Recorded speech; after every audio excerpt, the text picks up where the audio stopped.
आप सभी को बहुत बहुत शुभकामनाएं।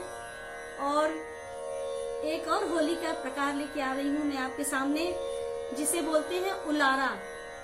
तो सुनते हैं उलारा। साथ दे रहे हैं ढोलक पर राजकुमार राजी, जो कि आकाशवाणी के बिहारी ग्रेड के कलाकार हैं। और सुनते हैं उलारा।